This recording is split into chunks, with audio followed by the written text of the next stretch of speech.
भारत की सुरक्षा एजेंसियां सुन लीजिए, नेपाली मुसलमान तो भारत के सरकारी नौकरियों में भी घुसपैठ कर चुका है।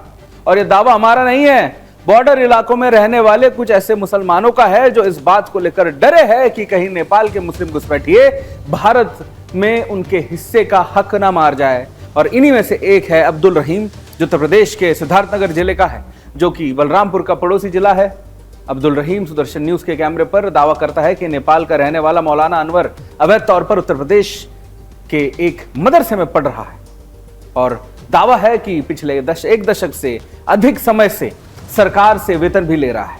और शिकायतकर्ता का आरोप है कि सैकड़ों शिकायतों के बाद भी इन घुसपैठियों की जड़ें इतनी मजबूत है कि उन पर इसका कोई फर्क नहीं पड़ा है। अब सवाल यह भी बनता है कि कहीं घुसपैठ जिहाद की जड़ में नौकरशाही जिहाद भी तो नहीं शामिल है इसमें। मतलब यह है कि नेपाली मुस्लिम भारत में घुसपैठ करके ना सिर्फ डेमोग्राफी बदल रहा है, बल्कि अपने जो मांसाहारी मुंह के बड़े बड़े दांतों से यहां की सिस्टम यानी सरकारी जो नौकरियां है उनको भी चबा रहा है। और इसे हाजमे की वजह से भारत का युवा सड़कों पर रोजगार को लेकर धरना प्रदर्शन कर रहा है। कुछ समय पूर्व हमने ब्रिटेन में बैठकर भारत सरकार से सैलरी लेने वाले शमशुल हुदा का खुलासा किया था। थोड़ा देर ही सही, लेकिन बाद में इस मुद्दे पर न्याय हुआ था। अब यह बड़ा खुलासा देखिए कि कैसे विदेशी घुसपैठियों का ठिकाना मदरसा बन चुका है। 15 साल से नेपाली मौलाना भारत सरकार से सैलरी ले रहा है नेपाल में बैठकर। सोचिए। हमारा नाम अब्दुल रहीम। अच्छा। और पुत्र करम हुसैन। अच्छा। ग्राम देवरिया, पोस्ट मनोहरपुर, थाना डुमरियागंज, जनपद सिद्धार्थनगर का निवासी हूँ। अच्छा। और वो मदरसा अल जामिअतुल इस्लाहिया मोहम्मद नगर कठेला इटवा, जनपद सिद्धार्थनगर में फोकानिया पद पर कार्यरत हैं। अच्छा। और जुलाई 2010 से सरकारी वेतन ले रहे हैं। अच्छा। और उनकी वहाँ नेपाल में भी वो अपने पूरे परिवार के साथ निवास करते हैं। अच्छा। और यहाँ के कहीं काजी बगुलावा और तहसील सोहरतगढ़, थाना सोहरतगढ़ अपना यहाँ उसमें कागज़ में दिखाए हैं। और वहाँ की मतदाता सूची जो फोटोयुक्त है उन्हीं की फ़ोटो चस्पा है। अच्छा, तो आप उनके पीछे हैं। आपको ये चीज़ें कैसे मिली और आपके मन में ये चीज़ कैसे आई कि लाओ इसकी जांच पड़ताल करते हैं? हमारे उस संस्था के बीच में 7 वर्षों से लगभग विवाद इस संस्था का चल रहा है। तो ऐसे सारे कागजात को, सारे तथ्यों को उसमें आदान प्रदान और निकालने से सब सारी चीज़ों को जानकारी हुई कि ये नेपाल के भी निवासी हो गए हैं और वहाँ की मतदाता सूची पर अपना नाम दर्ज करा लिया है। वहाँ बचाने के लिए अपने पिता का नाम रमजान रखे हैं, लेकिन जो फ़ोटो तस्वीर युक्त उसकी मतदाता सूची है उन्हीं की है। इसका डिटेल बैंक अकाउंट जो उनका है SBI झकहिया में, या मदरसा पोर्टल पर जो दर्ज फ़ोटो है उससे, या यहाँ के अगर मतदाता सूची में नाम होगा या आधार कार्ड तो उससे मिलान भी किया जा सकता है कि इन्हीं की है 100%। अच्छा, क्या क्या अपराध हैं, कितने समय से सैलरी ले रहे हैं, कौन से मदरसे ले, थोड़ा विस्तार से बताइए। ये 2010 से जिनको सैलरी मिल रही है। अच्छा। और ये मदरसा अल जामिअतुल इस्लाहिया मोहम्मद नगर कठेला इटवा, जनपद सिद्धार्थनगर में कार्यरत हैं। अच्छा। ये सरकारी वेतन लगभग 14 वर्षों से ले रहे हैं। रहीम ने ऐसी ऐसी बातें बताई जिसे सुनकर आप दांतों तले उंगलियां दबा लेंगे। रहीम ने बताया कि ये कोई 1 या 2 या 10 मामले तक सीमित नहीं है, और सबसे बड़ा दुर्भाग्य यह है कि ये सब कुछ अधिकारियों के संज्ञान में है, नॉलेज में है, लेकिन उन्होंने कोई एक्शन नहीं लिया है। अकेले अपराध में शामिल हैं या इनके साथ और भी गिरोह है? अब इसमें जितने तथ्य जो है संज्ञान में तो प्रबंध समिति और विभागीय अधिकारियों को भी जानकारी होगी, संज्ञान में तो उस तरीके से आदान प्रदान बातचीत के दौरान होगी, लेकिन इस पर कोई संज्ञान नहीं लिया आज तक। अच्छा। इसमें आपने जो शिकायतें की हैं वो एक ही आदमी खिलाफ की हैं और लोगों भी?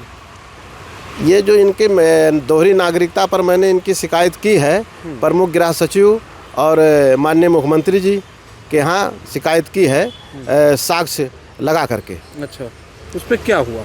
उस पर अभी कोई हमको संज्ञान में नहीं आया कि कुछ कार्रवाई हुई। आपको क्या लगता है इन आउटसोर्स घुसपैठियों का एक्सेस कहां तक है?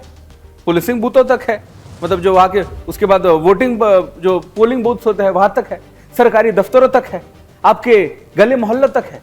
आप जानकर हैरान हो जाएंगे जानकर कि यह सुनियोजित तरीके से हो रहा है और इनका पूरा गिरोह इस मकसद को पूरा करने में लगा है। अनवर इसी गिरोह का हिस्सा है। मदरसों में भी अनवर की तूती बोलती थी।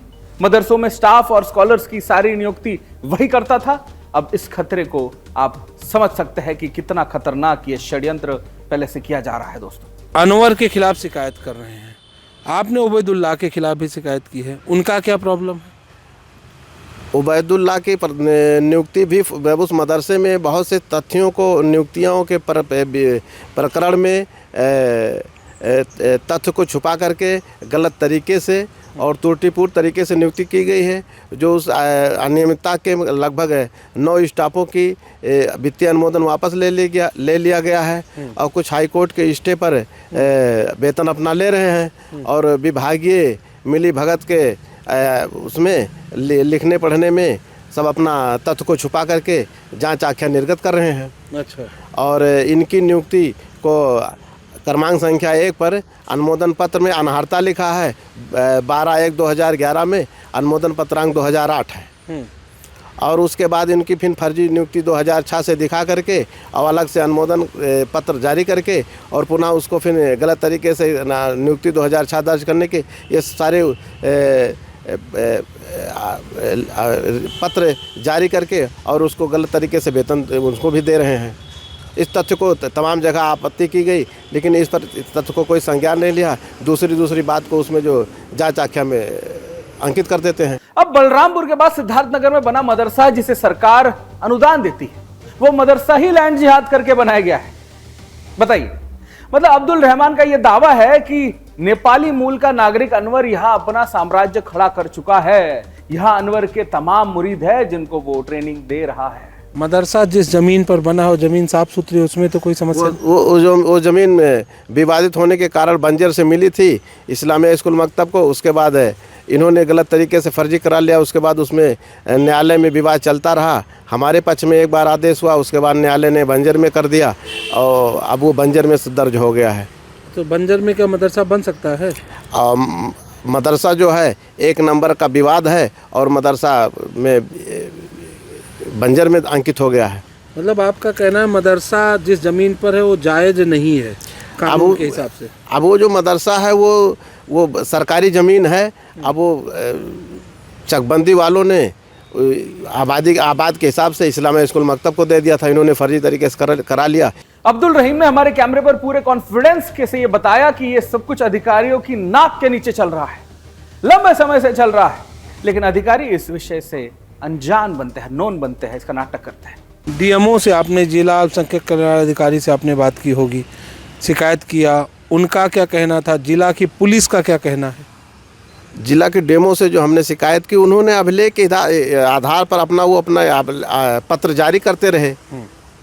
पत्र में क्या लिखा रहता था? पत्र में ये था कि ये आदेश हुआ, ये इनके पक्ष में ये है वो है, ये सब अपना उल्लेख करते रहते थे। नेपाली नागरिकता, भारतीय नागरिकता, एक आदमी दोनों देश की नागरिकता रखा है, इस पर कोई जांच हुई अभी तक?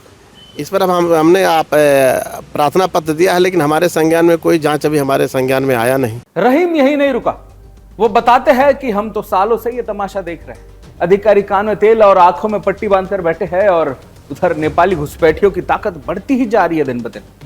अब हालात ये है कि अनवर रोज भारत में नौकरी करने आता है और रात में नेपाल रवाना हो जाता है। हाँ, जो उसमें एक्शन पूरी पारदर्शी के साथ अभी तक नहीं हुआ। अच्छा, तो ये जो परिवार रखते हैं, जो नेपाली अनवर हैं, वो भारत में अपना परिवार रखे हैं कि नेपाल में रखे हुए हैं? वो हमारे संज्ञान में जो है वो नेपाल में अपना परिवार रखे हैं। और यहाँ पे इनका कौन रहता है? यहाँ पर दूर है, उस गांव से मैंने कभी कहीं देखा नहीं, न पता है कि कहाँ पे है वो गांव, ये हमें जानकारी नहीं है। लेकिन ये हमको जो संज्ञान में जानकारी है, वो अपने परिवार के साथ नेपाल में ही रहते हैं, वहीं से आते जाते हैं अपने अध्यापन कार्य हेतु। कौन से जिले में है नेपाल के? नेपाल के कृष्णा नगर पड़ता है, झंडे नगर। अच्छा, और जिला कपिलवस्तु और राज्य लुम्बिनी। अच्छा, लुम्बिनी। और इधर भारत में कहाँ पे रहते हैं? भारत में एक ग्राम बगुलावा जो अभिलेख में दर्ज है, और पोस्ट सोहरतगढ़, थाना सोहरतगढ़, जिला सिद्धार्थनगर। क्यों है ना चिंता वाली बात। आमतौर पर कुछ लोगों में ही अनवर और उसके गिरोह के बारे में बात करने का दम है, क्योंकि जब देश की सुरक्षा एजेंसियां, बॉर्डर फोर्सेस और अधिकारियों को कुछ नहीं पड़े बाकी, तो कोई क्या करे और किसके भरोसे अपनी जान जोखिम में डालेगा। लेकिन अब्दुल ने हिम्मत दिखाई। अच्छा, आप इतने आरोप लगा रहे हैं, अगर आप गलत निकले तो?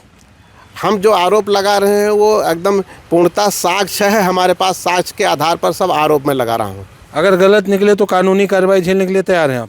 अब अगर साक्ष्य के आधार पर है, उसी के आधार पर हम लड़ाई लड़ रहे हैं। अब जांच में अगर गलत तथ्य आया तो हमारे ऊपर भी खिलाफ कार्रवाई किया जा सकता है। ये समझना था कि इतने दिन की जांच में आप कहीं गलत निकले हो अभी तक? इतने दिन की जांच में हमको कहीं गलत नहीं साबित किया गया है। अच्छा। हाँ, ये सच आपके हमारे कल्पना से भी परे है, और यकीन नहीं होता तो ये सब कुछ खुलेआम हो रहा है दोस्तों।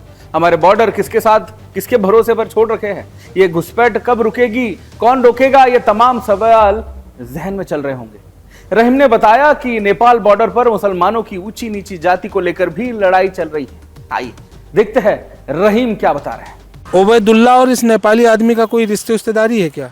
उबैदुल्ला और इस आदमी का हमारी जानकारी में कोई रिश्तेदारी नहीं है, और ये ऐसे सुन में आ रहा है कि ये अलग उस समुदाय से हैं, मतलब जो मुस्लिम में अपना जैसा होता है जात, और ये कुछ शायद अलग जात से हैं। अच्छा, हमारी जानकारी में इनकी कोई रिश्ता नहीं है, बस ये दोनों स्टाफ हैं, ये जानते हैं। अच्छा, जाति की बात की आपने, आपकी जाति और उनकी जाति में जो आरोपी है उनकी जाति में क्या फ़र्क है? हम भी ओबीसी हैं, जो आरोपी हैं संभवतः वो भी ओबीसी हैं। अच्छा, हाँ। आप तो बता, कोई पठान खान भी है इसमें? उसमें, हाँ, उसमें खान है। कौन खान है? उबैदुल्ला खान है। हाँ। तो वो आपके प्रति ओबीसी हैं, तो आपके प्रति क्या नज़रिया होता है उनका? अब ये कि उनके लोगों के अपना एक स्वभाव है कि ओबीसी जैसे हमारे रखते हैं कि द्वेष की भावना से अब उनके खिलाफ आपत्ति किए हैं, तो हमारी जात पर भी कभी सुन में ऐसे आ रहा दूर दराज से कि कह देते हैं, जात पर भी आपत्ति कर देते हैं, फला जात। कौन सी जाति हैं आप? हम मुस्लिम में तेली हैं। तेली हैं। और वो क्या है? वो खान साहब है, उबैदुल्ला। उनका क्या नज़रिया होता है आपकी तेलियों के प्रति, खानों का? अब हम ओबीसी हैं, छोटे हैं, उनके सामने नीच बना रहे हैं, इनका ये स्वभाव है।